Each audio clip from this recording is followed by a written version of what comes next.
What is the cost of lies? It's not that we'll mistake them for the truth. The real danger is that if we hear enough lies, then we no longer recognize the truth at all. What can we do then?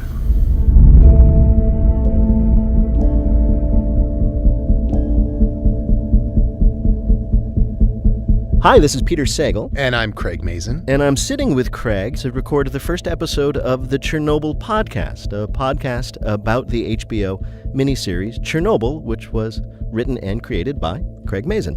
The intent here is to talk with Craig about where the show came from, why he created it, the experience of making it, and how closely the docudrama, would you call it a docudrama? I guess so, a dramatic retelling of history. Right. Sure. How closely it tracks real history, where it differs and why, and ultimately why it was made at this time and place. Yeah, and of those many wonderful reasons to do this, the one that was most important to me from the jump was a chance to set the record straight about what we do that is very accurate to history, what we do that is a little bit sideways to it, and what we do to compress or change, in no small part because the show is essentially about the cost of lies, right, the danger of narrative.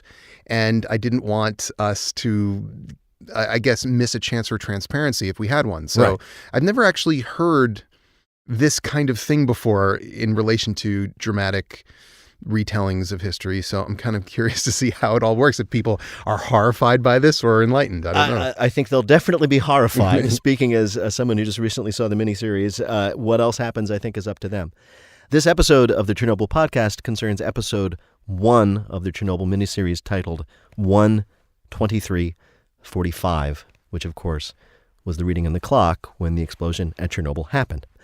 Let's start then with the beginning. You were, I'm guessing, around 20 or so in 1986 when this all happened, maybe a little younger? I was younger. Yeah. I was 15. 15, Yeah, okay. I was 15 years old.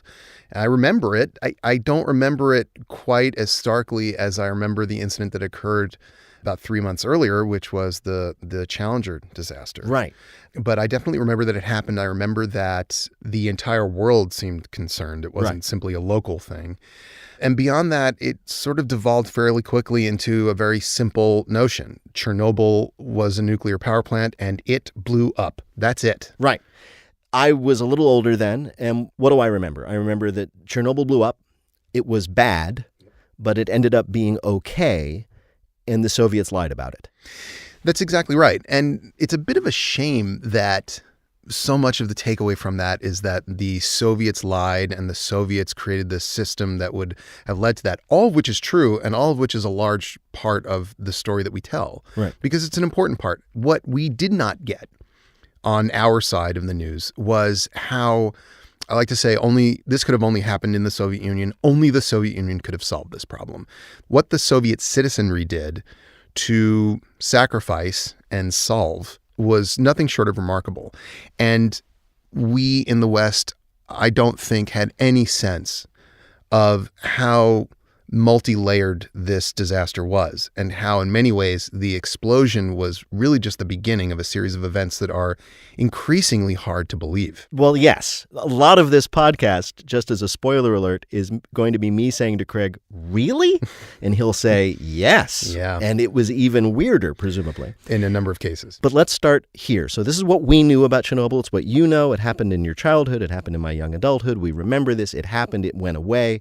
Then the Soviet Union fell a few years later, and we just forgot about it. If you had asked me before I started watching this series what I knew about Chernobyl, I'd say, yeah, okay, that happened, and I know that there's a big concrete sarcophagus over it, and nobody can go near it, and it's kind of cool, I might have said, because people have been removed from the area around it, so there's been this weird kind of renaissance of nature, which is kind of nifty, and I've seen, film of like deer leaping about, and it's kind of nice. Right. So I would have, before this began, I would have said that was a problem that happened 30 years ago and it's all over and there's really no problem when we kind of have this cool abandoned city, which is fun. Yeah.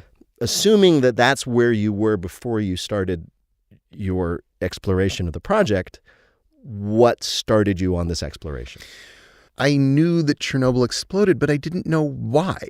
And it struck me as such an odd lapse because if you say to people, what happened to the Titanic, they'll tell you it sank. And if you say how, they'll tell you iceberg. Everybody knows it hit an iceberg. Nobody seemed to know offhand why and how Chernobyl blew up. So I just began to read, one of those lovely evenings at home where you just start interneting yourself into a coma. And I started reading, and two things jumped out. And both of those things emerge in episode one of which emerges immediately. The first thing is that the night of the explosion, they were running a safety test. That's the kind of fact that any writer will stop and say, oh, okay, that is deeply ironic in the most disturbing of ways. Why? Well, if you're running a safety test and the result of the safety test is the least safe thing that could have ever possibly happened, you start to wonder what gap between intention and result existed here. How is that even possible? I can understand if you're, in every submarine movie, there's the hull crush depth scene, right. The whole point is to take this thing down and see how much it can take. Yes. All right, well, if it collapses in that scene, I get it. But if you're trying to just see, like if you're taking a car out for a spin and you've gotten to this section where it's not acceleration, it's braking distance, how does that make the car explode? What is going on there? So I found that shocking. And the second fact that grabbed me was that the man that was in many respects put in charge of the cleanup and the general, I call it a war against the atom post-explosion, was an academician named Valery Legasov. And Valery Legasov commits suicide 2 years to the day after the explosion. Right. And that, of course, immediately gets me wondering why. So when you were pitching this idea to HBO and Sky, how were you presenting it as something that people would want to and even need to watch? The way I like to think of it is, what is the relevance to everyone? Right. I mean, ultimately, we can tell any particular story, but there needs to be some sort of universal relevance, or it just becomes a story in and of itself about the event, which at that point I refer to those things as homework. Right. I'm not interested in making homework for people. The reason that I was compelled to write about Chernobyl was, in part because it was filling in these large gaps of a story that we all knew and yet didn't know, but primarily it's because it is a story about the cost of lies. This is the first line of the whole show, and this is the theme that we are going to continue with as people watch these episodes, that when people choose to lie, and when people choose to believe the lie, and when everyone engages in a very kind of passive conspiracy to promote the lie over the truth, we can get away with it for a very long time. But the truth just doesn't care. Right. And it will get you in the end. And the people that suffer ultimately are not the people that are telling the lie. Right. It's everyone else. And that is where we start to see real truth in the behavior of human beings who are motivated to save their fellow man, their fellow woman, their loved ones. That's where truth is. And so for me, this, by the way, was before our entire planet seemed to become engulfed in a war on truth. For me, this was an important kind of story to tell about the value of truth versus narrative. Right. Because we are, I think, as humans, we are so susceptible to storytelling. It's why we tell stories. Right. We like them.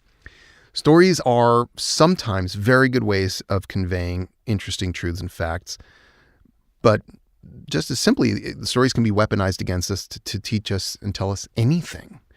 So, of course, I choose narrative to tell an anti-narrative story, but that's why I think this is relevant now. Maybe more relevant now. In fact, yes, definitely more relevant now than it was when I started writing it. Which was, and I think we should just point this out, before the 2016 election. Yes, it was. Yeah. It was, I think I started in 2015 on the writing. Yeah. Because I will say, speaking for myself, it's impossible to watch this miniseries with its tale of government malfeasance and lies and bureaucratic, let's just say, incentives, taking the place of, shall we say, other motives, without thinking about what's going on in America and across the world today. Yeah. Let's talk a little bit about production, which covers the whole series, but comes into play quite vividly in this episode, both in terms of its realism and its departures from realism. First thing, no Russian accents.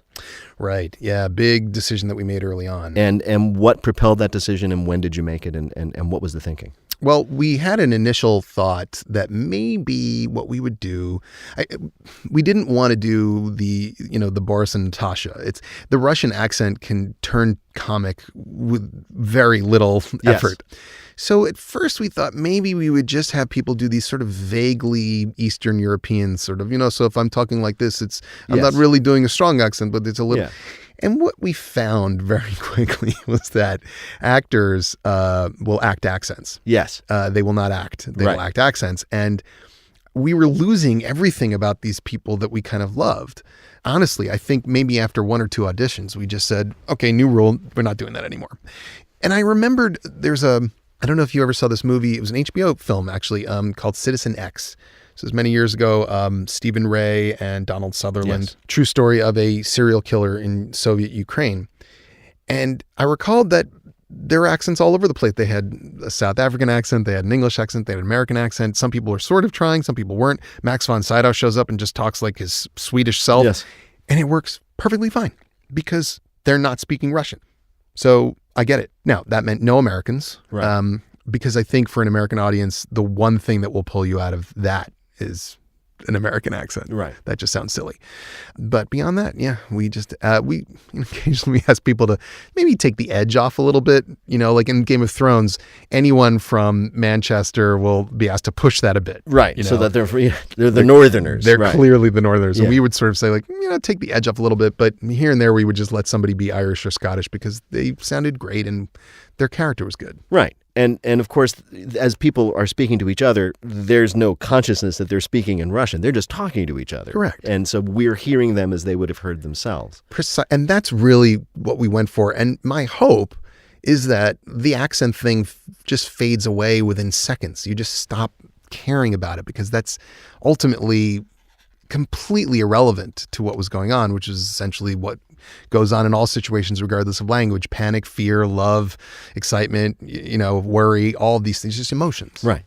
One thing that struck me as a guy who grew up with Boris and Natasha cartoons is that they all call each other comrade all the time. Right. That almost struck me as like, a parody of the Soviet Union. Yeah, it struck me as a parody of the Soviet Union as well, to the extent that I didn't really include that frequently in the initial drafts, but I did have some people who had grown up in the Soviet Union in Soviet Ukraine look through the scripts. One woman in particular went through everything.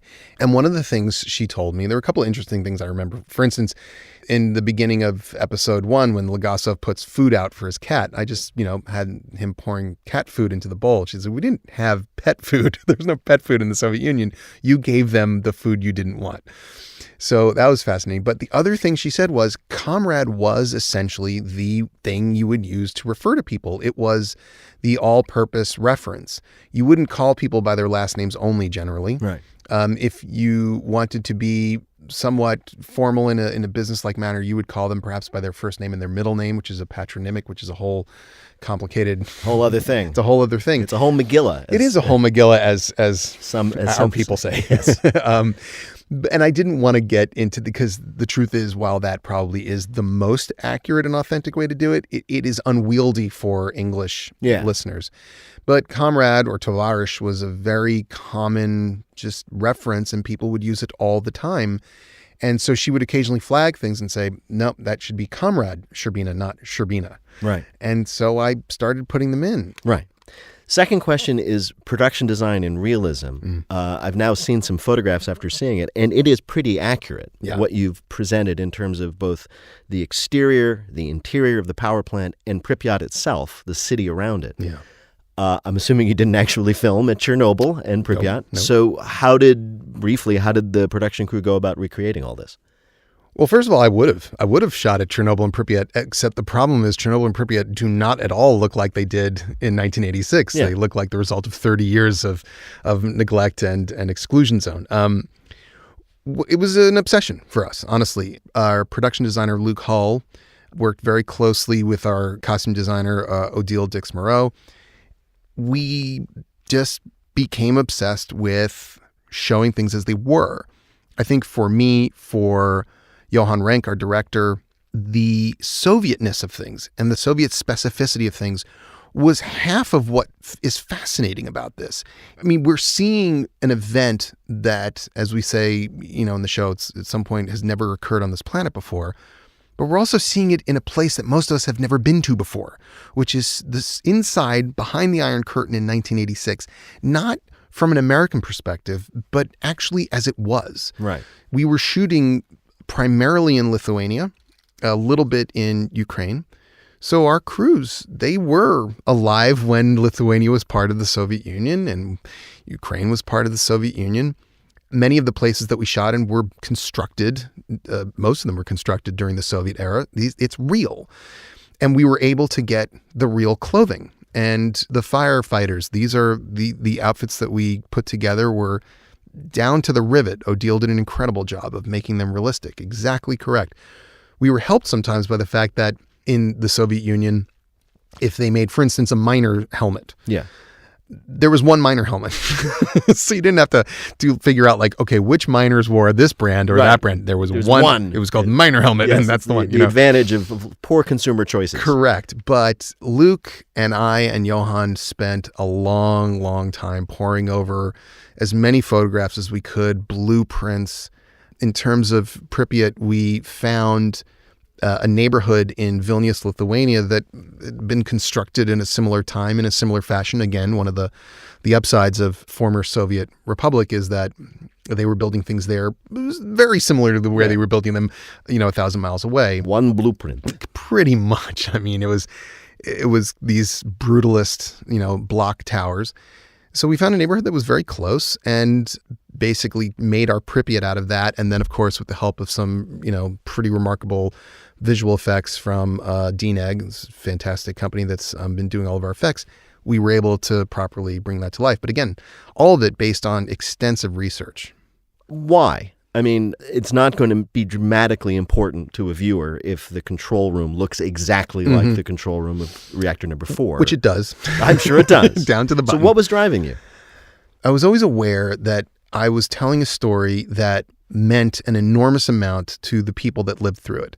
There are people alive today, thousands, tens of thousands of people alive today, who have lost people they love because of Chernobyl, whose lives have been shortened because of Chernobyl. There are a lot of people walking around without a thyroid because of Chernobyl. And it was important for me to tell that story accurately. I think about the stories that we have routinely told in the West, stories about the Holocaust, stories about World War II, where we try very hard to be accurate because it's a sign of respect. And for me, I wanted people who lived through that, including some people in that control room that night who are still alive, to watch this and say, they cared. They cared. They got it right. All right, let's focus on episode 1, which is dramatically challenging. We meet Legasov. He immediately kills himself. Right. And we won't see him again until the very end of the episode. That is correct. So as we all know, screenwriting 101, introduce your hero, kill him and ignore him. Exactly. Right? You can tell that I've grown weary of yes. of writing normal narrative. We meet him. He's recording those tapes. What is the cost of lies? And that's not a device that you use to get his voice in the film. He actually recorded tapes. He did. So there's a number of things here that are absolutely accurate to history, and then some things that I fiddled with a little bit just to be able to tell the story. So here's a good, right off the bat, let's talk about what's real and what's not. Legasov does, in fact, hang himself 2 years to the day after the explosion. Does he hang himself at exactly that time, which we'll come to understand why that time is so important? No one can say. That was really my way of just imparting that I believe this must have been intentional. The date couldn't have been an accident. He did record his memoirs on audio tapes. They were not quite as flowery and thematic as the dialogue I've given here. Well, the reason that people like you were put on this earth is to make other people sound better in retrospect, Greg. I hope I did him proudly. In these stories, it doesn't matter who the heroes are. All we want to know is who is to blame. He did spell out a lot of his concerns about the Soviet nuclear industry and the way things had gone. And in terms of how those tapes got disseminated, I couldn't really find any good answers. So I just sort of went with some Confederate picked them up and took them and spread them about. One thing that I've left out of Legasov's story, and it's left out right off the bat, is his family. He had a wife, he had children. And I made a choice early on to not include them in the story, mostly because so much of the story was going to be about his efforts in Chernobyl and his relationships with the people that he was fighting this war with. And I just didn't want to have those scenes of come home, because the family that's left behind in these sort of wartime movies inevitably descends into a kind of whininess. And I didn't want to do that to them, but I do want to acknowledge, of course, that they existed. Right. We then go to Chernobyl on the day of the accident, and I thought this was interesting, and we will revisit this moment again in the series, but we see the accident not from the perspective of it's not a huge special effects shot. Right. It is in the distance, and it is silent from the window of another character who doesn't even notice it. Precisely. I wanted people to know, first of all, this is not going to be told the way you would expect it to be told. If somebody says to me, look, I'm making a series about Chernobyl, I think, okay, we're going to start with the day, and then there's going to be things, and then it's going to explode, and then there's going to be calls, and people, and I just didn't want to do it like that at all. I wanted to just start with the explosion. I wanted to start, and also didn't want to hide the fact that Legasov commits suicide. Right. Anybody who watches this show, who then Googles it 10 minutes after watching, will go, okay, he's going to commit suicide. Well, not have to wait 4 episodes from, no, I'm just, here it is. Yep. That's it. And the explosion, which is going to happen, you're not going to wait for that either. Right. There it is. What's fascinating to me is not that Chernobyl exploded, it's how close people were and how unaware they were and how that night just unfolds in a way that I had no idea it unfolded and would have never predicted in a million years. I should ask, because this happened in the Soviet Union, because of the secrecy and the cover-up, which begins almost immediately, how do we know what happened? Great question. How do you know what happened? Great question. And the answer to it is we sort of know a lot. We definitely know a little. There are a ton of competing narratives out there. And I encountered this as I did my research. A lot of times the name of the game was, which one of these accounts do I believe? And I tried as best as I could to actually opt for the less dramatic account. We got a lot of information out of the Soviet Union, or what was the former Soviet Union, once it collapsed. A lot of information came out. A lot of scientists who had been with Legasov were able to then tell their stories. They wrote books. And then a lot of Western researchers and authors were able to go and talk to the people who had been there and collect their narratives. There's an incredible book called Voices of Chernobyl by Svetlana Alexievich, which is it's essentially a collection of first-person accounts. So a lot of information did come out. And in fact, in that first scene in the control room, a number of the things that are said were said. For instance, Akimov says, "Don't worry, we did everything right. Something strange has happened."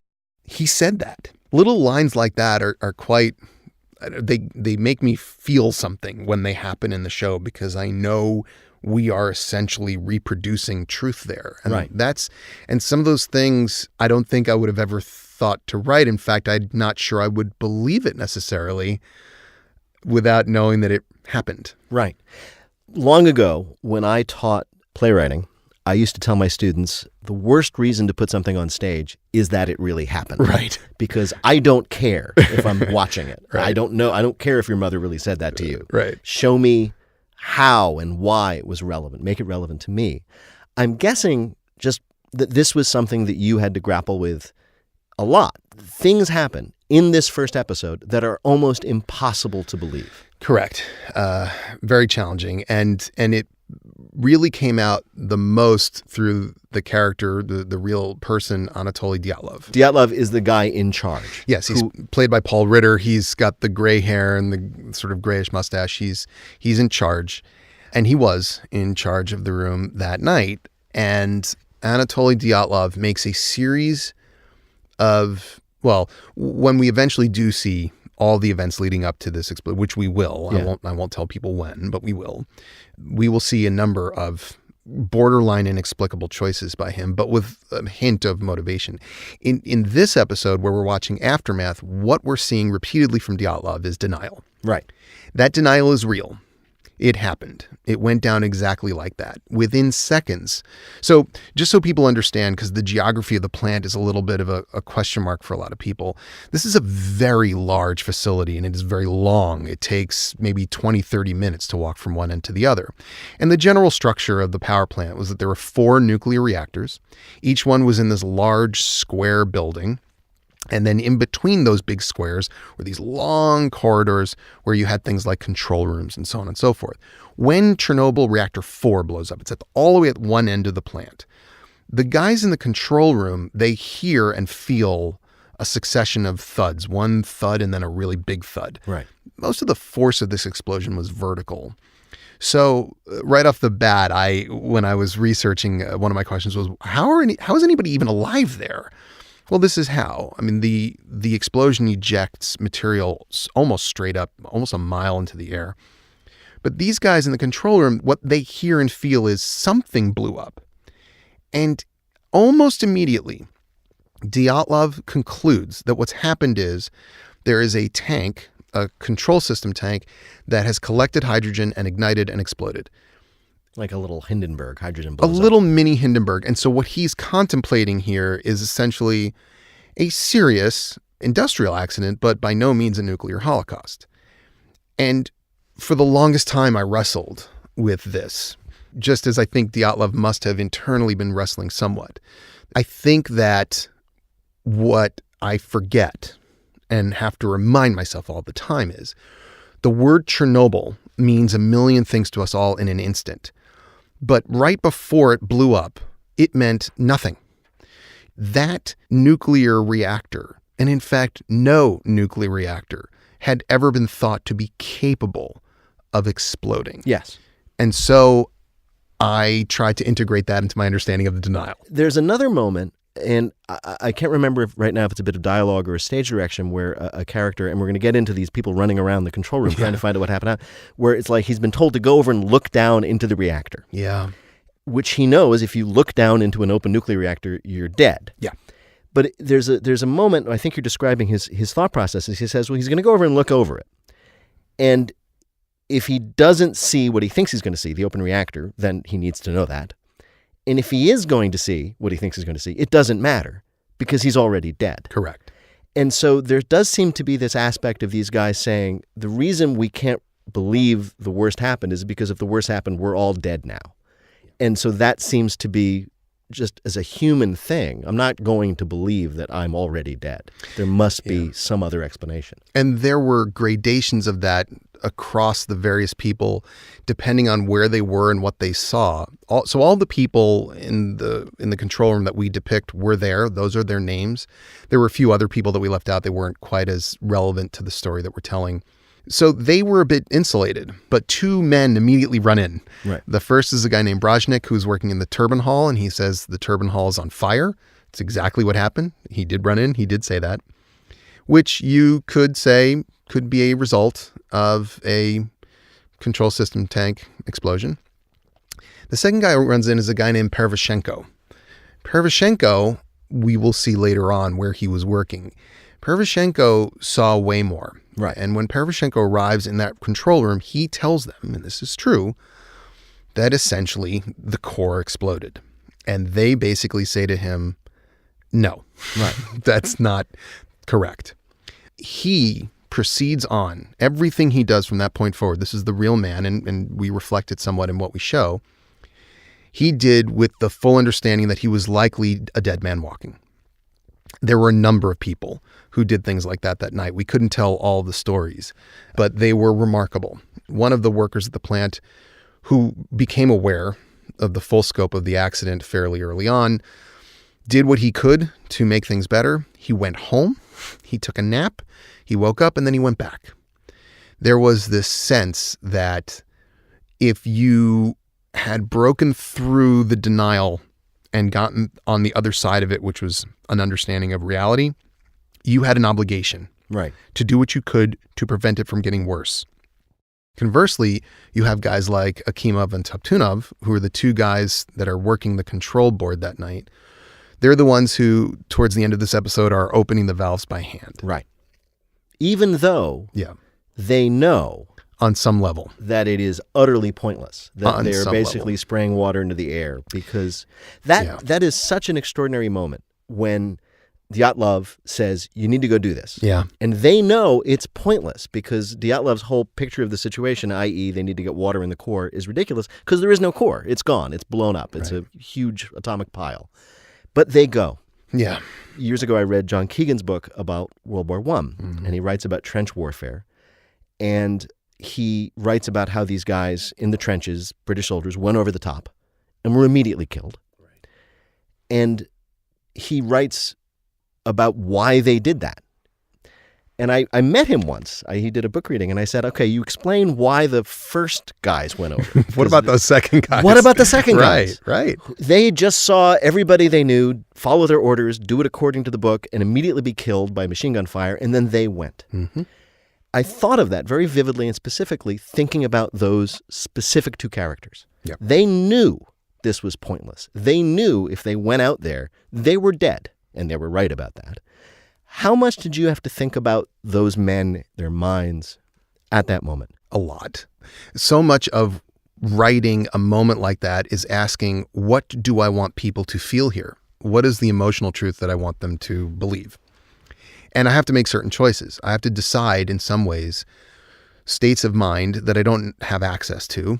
But behind all of this is this almost heartbreaking social circumstance that these people grew up in the Soviet Union, where community and communism, these words have connected roots.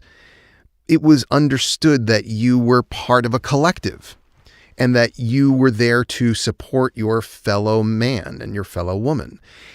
These kind of pro-social messages were promoted by people that I don't think were very pro-social at all, the leadership of the Soviet Union, but the people often did believe it and feel it. And you can see this in all of the history of 20th century Russia and the surrounding areas that the Soviet Union encompassed. So I think some of this was a sense of, I don't know what else to call it, but Soviet civic duty. It is very noble and admirable and beautiful, and then, of course, profoundly sad underneath it.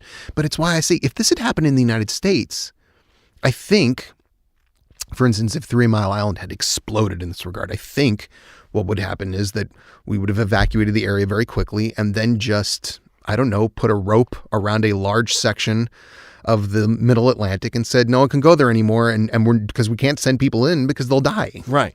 And that would have been it. Yeah. And this will come up again in later episodes, exactly how this either insane self-sacrifice, this brainwashing, this extraordinary nobility, there are 100 ways of looking at it, played an extraordinarily important role. Let's turn right now, though, to the opposite, which are the managers of the plant. Sure. Brukhanov, Viktor Brukhanov. and Fomin. And Fomin. I had to learn all of these pronunciations. Yes, yeah. and we'll work on it. And these guys, unlike some of the other characters we've been talking about so far, these seem familiar. The Soviet apparatchik, Yeah.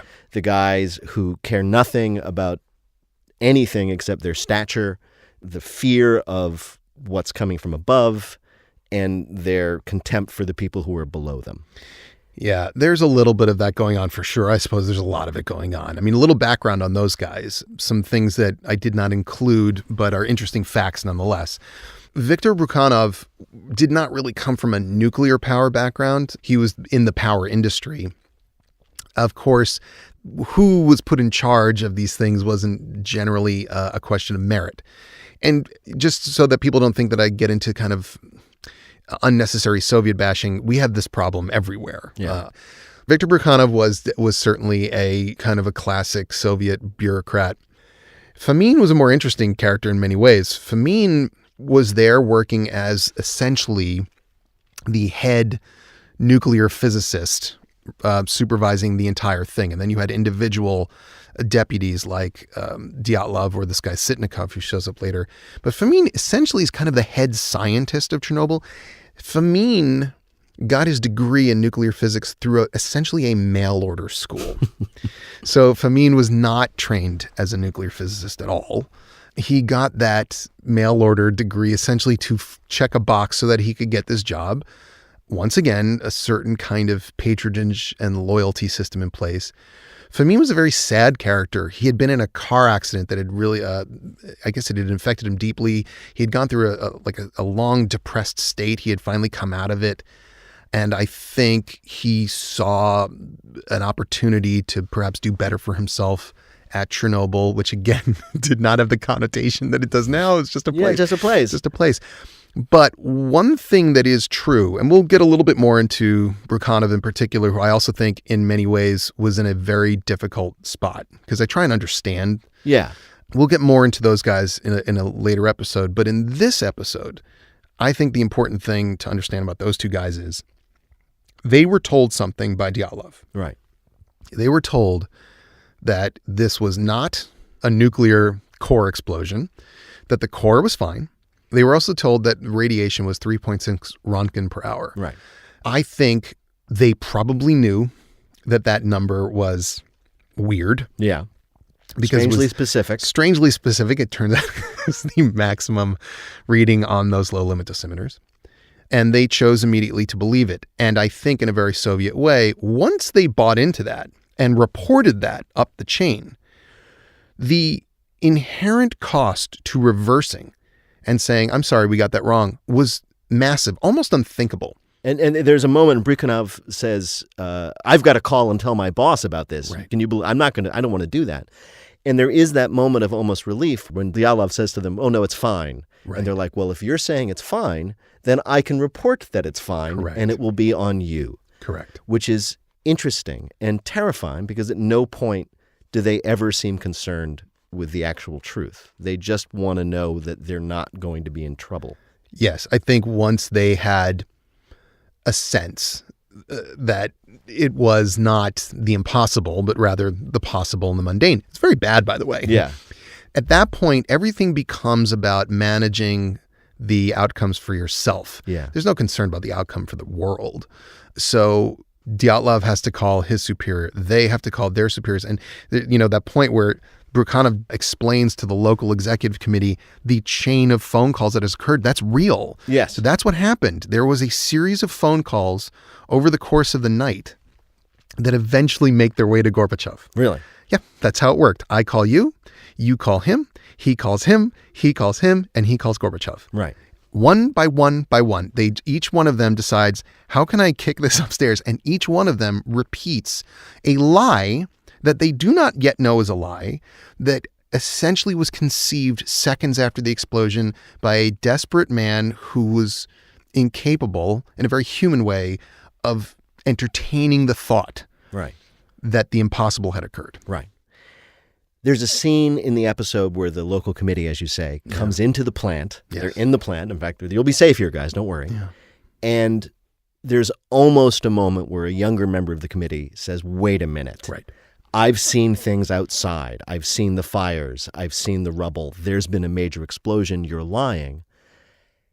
All right, first question. Did that really happen? Sort of. So the executive committee does come to that bunker. Right. They do assemble there. And what we know from the record, by the way, there's an excellent book that just came out called Midnight in Chernobyl by Adam Higginbotham, which I wish had been around when I did, because there's a lot of interesting details from that kind of illuminate some of these things. What we know about that executive committee was that there were essentially two competing thoughts. One of them was the kind of what I call the Soviet obsession with alarmism. So anything that came close to approaching bad news was just dismissed as alarmism. It was literally put into it. It's like the Soviet version of fake news. Right. I don't want to believe what you just said. Therefore, I'm putting it in a category of philosophical mistake. Right. Then there were people within the executive committee who were very concerned and believed that this was much worse than it was.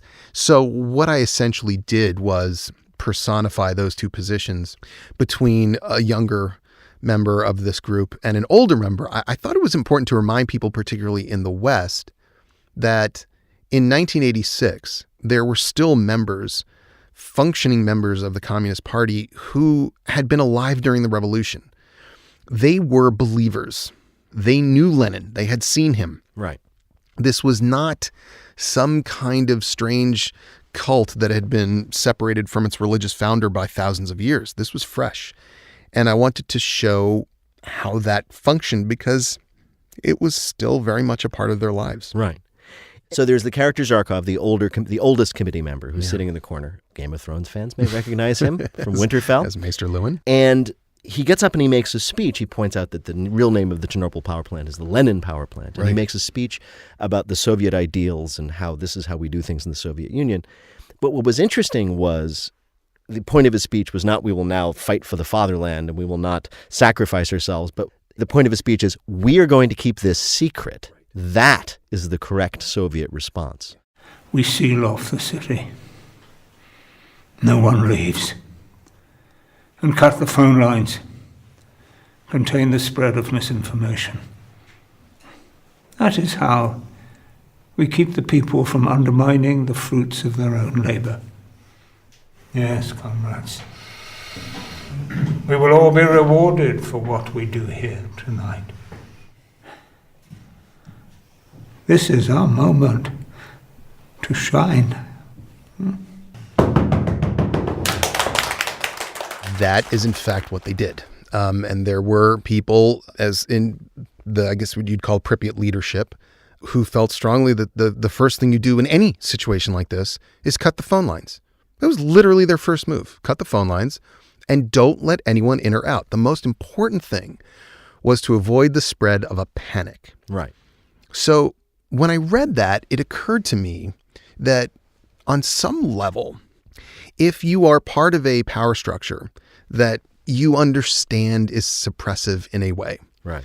and that you are limiting people's freedoms in a way, you must be aware that there could be a spark that could lead to the truth spreading and people realizing and finally shaking off their shackles and saying, we're not going to be a part of this anymore. That is essentially how the Berlin Wall came down.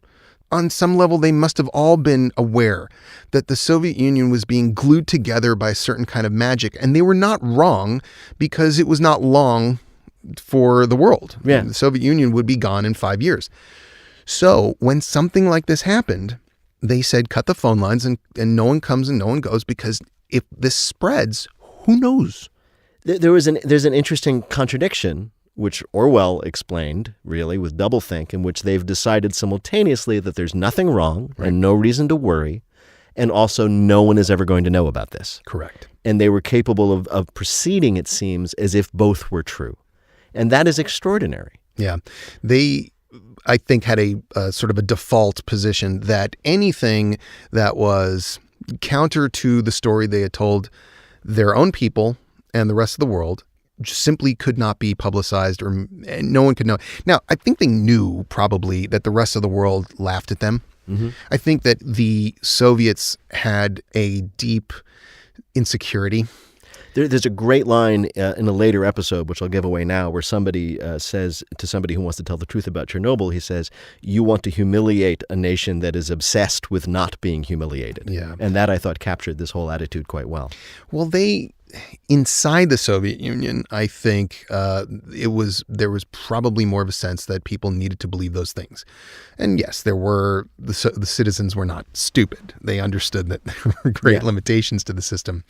But many of them, more of them, I think, than people understand, were kind of active believers. They believed that the West was decadent. They believed that their system was something worth saving. I want to go through a couple of things for episode 1 before we leave it behind. And they're basically all part of my really list. Yeah, let's do it. Really, the firefighters walked right up to the burning pile and sprayed an open nuclear reactor with water. Really. And there are some details that I did not include. Some of them didn't have their jackets, and so they were just there in a T-shirt. A couple of them didn't have helmets. There are a number of stories from that night that are shocking that we just didn't have time for, but that's exactly what happened. They were told, essentially, there's a roof fire. And in the first episode, you hear that little, whatever it's not a 911 call. I don't know what what 911 was there, but that's the actual audio. Yes. from that night. And you can hear them saying, yeah, you got to get down there. There's a roof. The roof's on fire. That's it. They just thought it was a roof fire. And they showed up without any protection, which, by the way, they didn't have anyway. Right. And they fought that fire all night. And they did get incredibly close. And one of the firemen did pick up a piece of graphite in his hand. This is graphite from the core of a nuclear reactor. Right.